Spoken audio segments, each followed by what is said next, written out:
Next topic है classification of polymers on the basis of intermolecular forces. यही है सब type of classification of polymers में। Mostly यहाँ पर दिया गया intermolecular forces. We know intermolecular forces are van der Waals forces, dipole interaction, hydrogen bonding, ये सब क्या है, ये टाइप्स ऑफ इंटरमोलिकुलर फोर्सेस है। हमें इस चीज को ध्यान देना है, if van der Waal forces are present that particular polymer is a weak polymer, जिसे हम इजीली ब्रेक कर सकते हैं और अगेन हम उससे डिफरेंट टाइप्स के पॉलीमर प्रिपेयर कर सकते हैं। For example if we take elastomers, elasticity आप लोग देखते हो रबर में, अगर हम लेते हैं इसके एग्जाम्पल रबर क्या है, रबर हम उसको इलास्टिसिटी, इसको अगर हम प्रेशर एक्सर्ट करते हैं तो ये लार्ज दिखता है हमें, इसकी साइज इस तरह स्ट्रेच्ड हो जाते हैं। इफ अगर हम एक्सटर्नल फोर्स रोक दें, हम एक्सटर्नल फोर्स ना दें, तो फिर रबर क्या होता है, अपनी ओरिजिनल पोजीशन में एज इट इज आ जाते हैं। तो हम देखते हैं इस टाइप ऑफ पॉलीमर्स में, इलास्टोमर्स में होता है elasticity is a property by which a substance gets stretched, stretch हो जाता है। मीन्स अगर if we take this type of rubber, हम इसका करते फोर्स एग्जर्ट तो क्या होता है, ये इस टाइप से हो जाता है। अब जैसे ही हम एक्सटर्नल फोर्स, एक्सटर्नल प्रेशर को बंद कर देंगे, रिमूव कर देंगे, तो क्या हो जाएगा, ये फिर से अपनी इस ओरिजिनल पोजीशन में आ जाता है ना। तो इस इलास्टोमर्स में उस टाइप के पॉलीमर्स होते हैं जो अगर हम फोर्स लगाते हैं तो वो इस एक्सटर्नल फोर्स से स्ट्रेच हो जाते हैं, फैल जाते हैं, और अगेन अगर हम एक्सटर्नल फोर्स बंद कर देते हैं तो अपनी ओरिजिनल पोजीशन पर आ जाते हैं। इसमें मोस्टली होता है वंडर वाल्स फोर्सेस प्रेजेंट रहते हैं। इस इलास्टोमर्स में ऑल्सो क्या फोर्सेस रहता है, यहाँ पर प्रेजेंट रहते हैं weak van der Waals forces, weak van der Waals type of intermolecular forces are present in elastomers. Therefore हम इसमें कह सकते हैं कि इस टाइप में हम इसे उसकी ओरिजिनल पोजीशन पर ला सकते हैं, इस जो रहते हैं weak wonder Waal forces.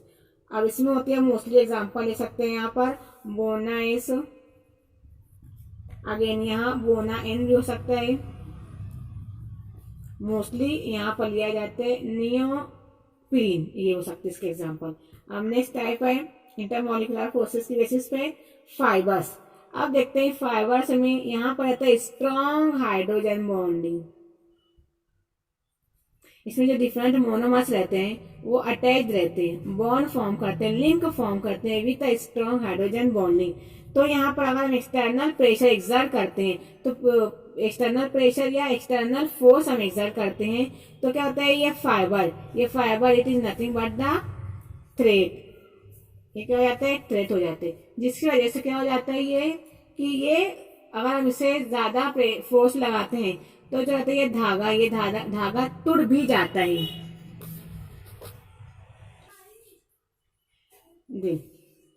Again polymeric solids which form thread are called fibers। Simple one है, जब मोनोमर्स कंटिन्यू ज्वाइंट रहेंगे, एक दूसरे से लिंक फॉर्म करेंगे in the form of thread, रहता है विथ स्ट्रॉन्ग हाइड्रोजन बॉन्डिंग। अगर हम इस थ्रेड को ज्यादा फोर्स से इसको खींचेंगे, हाँ देखिए जैसे फॉर एग्जाम्पल अगर हम धागे को खींचते, धागे करें तो वो टूट जाते, तो due to presence of strong hydrogen bonding.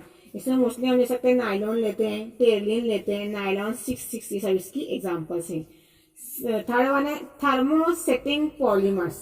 अब thermosetting polymers are a rigid polymer जो कंप्लीटली और मुकम्मल तौर से वो सेट हो जाते हैं। अगर हम इसे ज्यादा एक्सटर्नल फोर्स से करें तो ये भी क्या हो जाता है, ब्रेक हो जाता है, ये भी क्या होता है, टूट जाते हैं।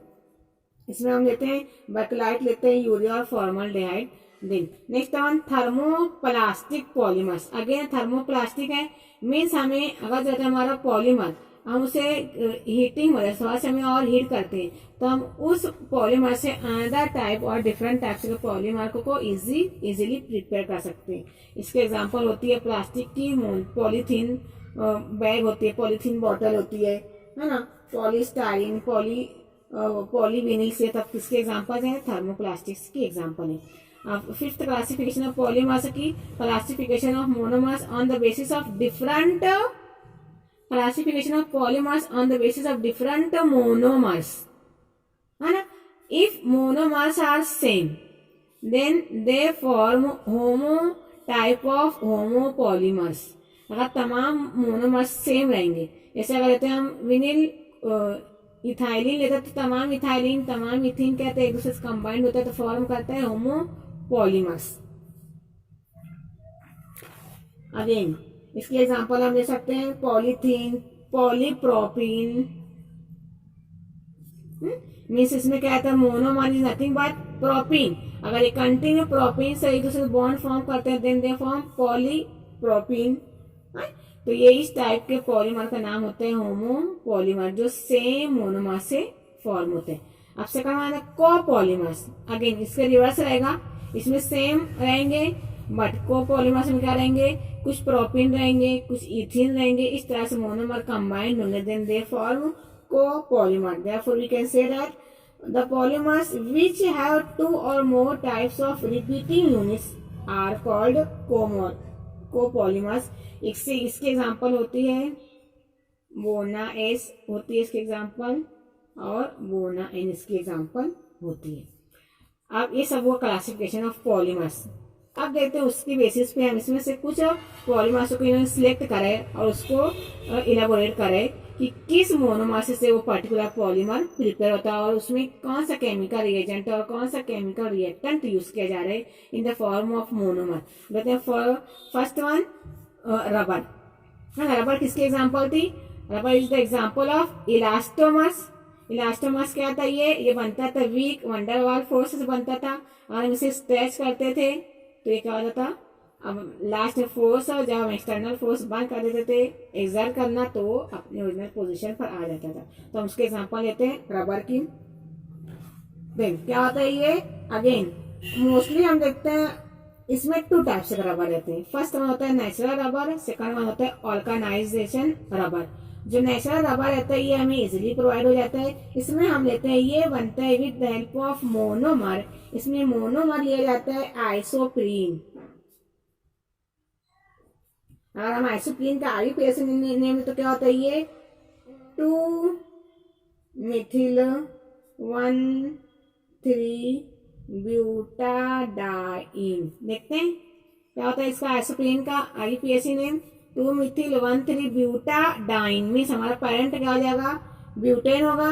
Means 4 carbon 1 2 3 and then 4.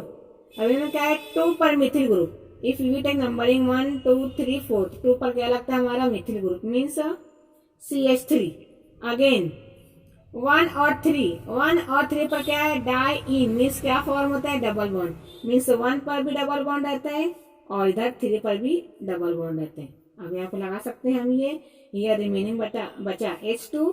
Again year बचा है H and then here CH2. तो this is nothing but the और नेचुरल रबर का मोनोमर है आइसोप्रीन होता है. आईपीएसी नेम 2 मिथिल 1,3 ब्यूटेन से 4 कार्बन डाइइन से 2 डबल बॉन्ड.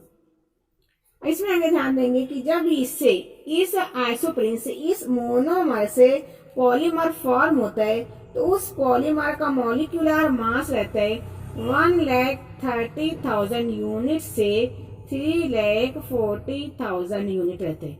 इसका क्या रहता है, ये molecular mass for that particular polymer. और इस पॉलीमर में मोस्टली मोनोमर जो रहते हैं वो उसकी यूनिट रहती है नियरली 2,000 to 5,000. ये इसमें मोनोमर्स कंबाइंड होते हैं then they form a polymer. किसमें, इन नेचुरल रबर में. देखते हैं किस तरह से ये पॉलीमर फॉर्म होता है इस मोनोमर से. इस मोनोमर से किस तरह नेचुरल रबर फॉर्म होता है देखते हैं. हम इसके लेते हैं केमिकल रिएक्शन. तो if we take number of moles of isoprene H double bond C CH3 CH double bond CH2 then they polymerized and form polyisoprene. क्या नाम हो जाएगा इसका, this one is the polyisoprene बनता है ये. अब इस चीज में एक और ध्यान देने कि जो बनता है पॉली आइसोप्रीन, ये हुआ हमारा आइसोप्रीन, ये बना हमारा polymer of isoprene means rubber, poly isoprene.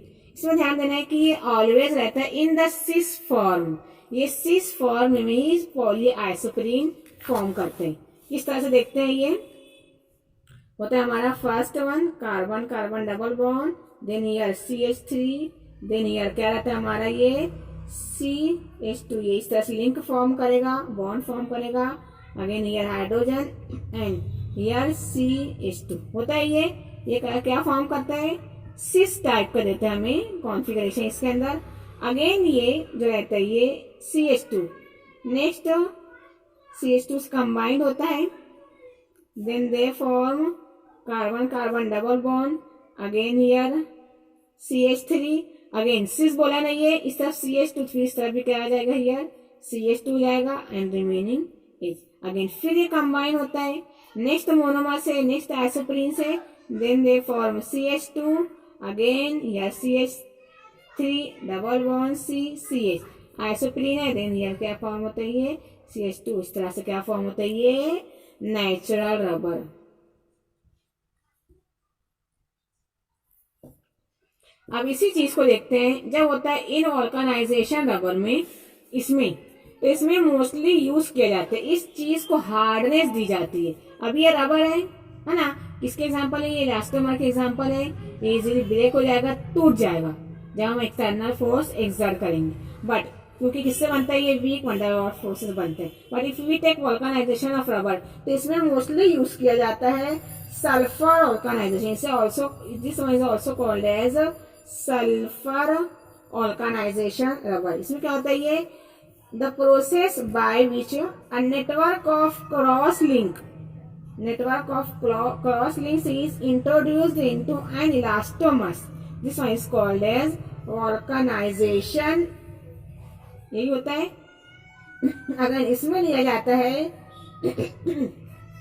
इसकी जो स्ट्रेंथ रहती है, इसकी स्टेफनेस, इसकी इलास्टिसिटी ये रहती है, इन तमाम को जो नेचुरल रबर की रहती है उन तमाम इलास्टिसिटी और स्टेफनेस को क्या इसमें इंक्रीज किया जाता है। Then sulphur vulcanization is the most frequently used process because sulfur forms cross link between polyisoprene chains which results in improved properties और नेचुरल रबर।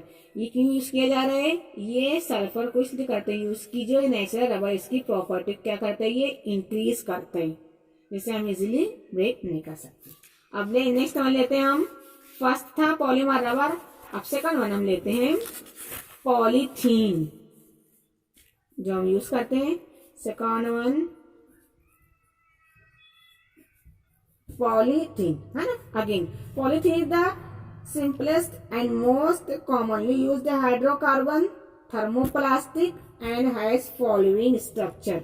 अब क्या होता है स्ट्रक्चर पॉलीथीन का, this one is the structure of polythene. इसमें mostly ले जाते हैं पॉलीथीन में टू टाइप्स रहती है इसकी, लो density polythene, again one second one is high density polythene.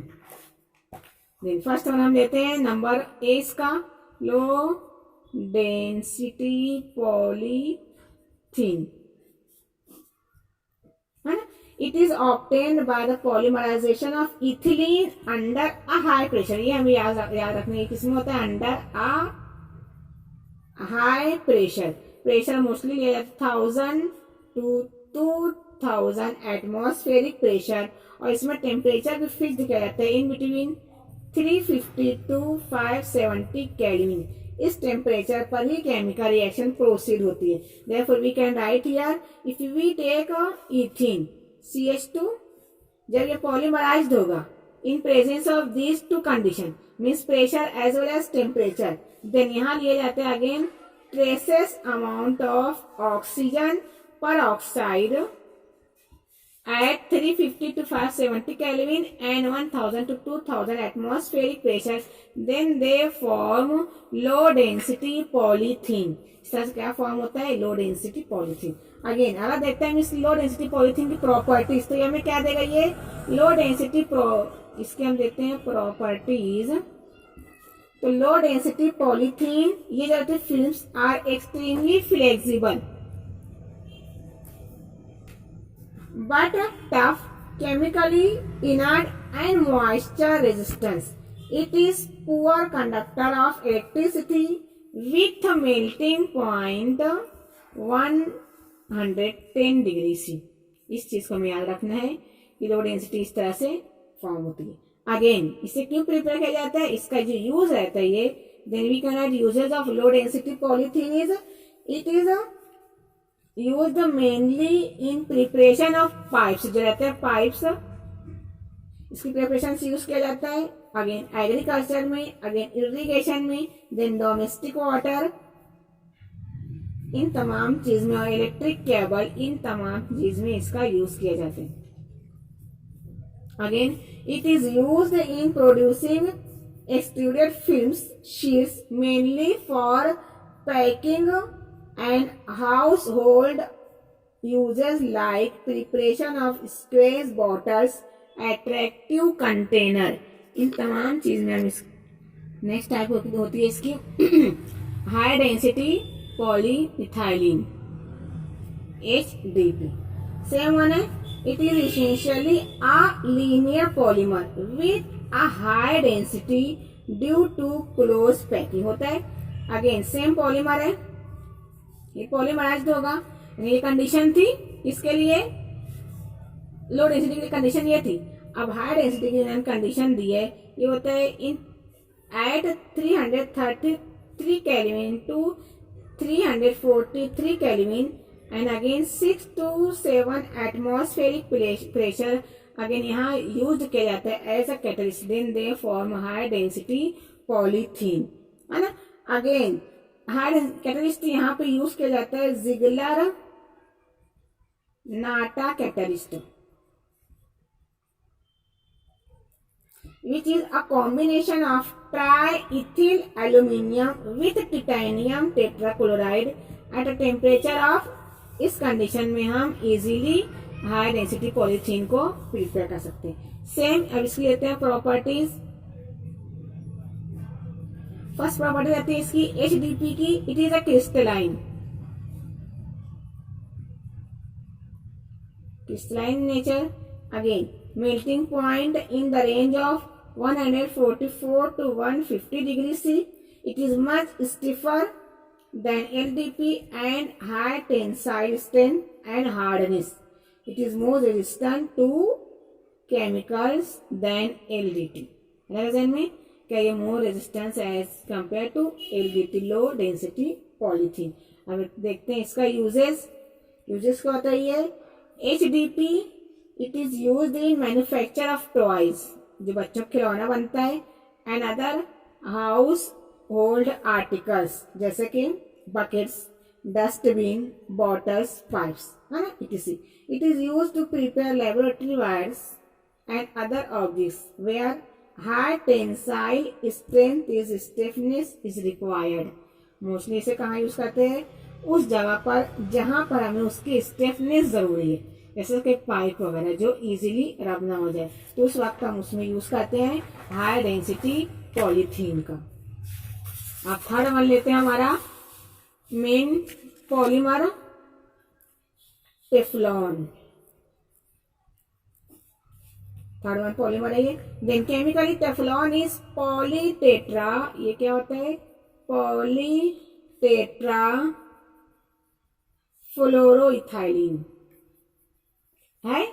ये क्या? पॉलीटेट्रा फ्लोरोइथाइलिन, है ना. The monomer used in preparation of teflon is tetrafluoroethylene. Means क्या होता है ये? Tetra means 4. किससे बनेगा ये? CF2 double bond CF2, which is a gas at room temperature. Then tetrafluoroethylene is polymerized by using free radical initiator. Such as hydrogen peroxide और ammonium persulphate at high pressure. किससे बनता है ये? With the help of initiator free radical. इसका free radical बनेगा। ये क्या होगा? इस तरह से जब हम इसे मूव करते हैं, ये एक बॉन्ड जब दो तरफ मूव होगा तो क्या देगा हमें? फ्री रेडिकल देगा। इसी बेसिस पर यहाँ पर टेफ्लॉन मीन्स पॉलीटेट्राफ्लोरोइथाइलिन को प्रिपेयर किए जाते हैं। लेते हम इसकी exam formula chemical reaction when if we take n number of tetrafluoroethene then they polymerized under peroxide के प्रेजेंस में क्या देगा? ये फ्री रेडिकल देगा। Then they form Teflon. किस तरह बनता है यार? This one is the Teflon होता है। ये क्या हुआ हमारा? टेट्राफ्लोरोइथीन। इस तरह से होता है टेफ्लॉन का प्रिपरेशन। इसकी प्रॉपर्टीज क्या होती है? Properties Teflon is tough, chemically inert and resistant to heat and attack by corrosive react. Then CF जो ये बॉन्ड रहता है कार्बन और फ्लोरीन का is very difficult to break and remains unaffected by corrosive alkali or organic solvents। इसका use हो सकता है। यूजेस ऑफ टेफ्लॉन क्या होता है? It is use in making non stick cookwares. जो रहता है नॉन स्टिक बर्तन, उसके प्रिपरेशन के लिए किसका यूज करते हैं? टेफ्लॉन का। अगेन जिसमें ऑयल रखा जाता है उसमें यूज किया जाता है और गैस्केट्स में इसका यूज किया जाता है।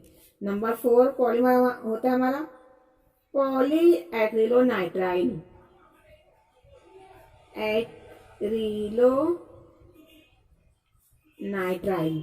Again, polyacrylonitrile is prepared by addition of polymerization of acrylonitrile by using peroxide। Again यहाँ भी किसका यूज हो रहा है? peroxide मीन्स क्या फॉर्म हुआ यहाँ पर? रेडिकल्स। उसकी बेसिस पे हम एक्रिलोनाइट्राइल से पॉलीएक्रिलोनाइट्राइल को प्रिपेयर कर सकते हैं। या फिर we can write here CH2 double bond CHCN। This one is the acrylonitrile. Then they polymerized and then form polyacrylonitrile.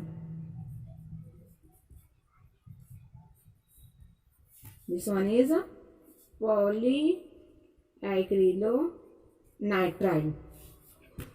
Again, polyacrylonitrile resembles wool and used as wool substitute and for making orlon और एक्रिलॉन।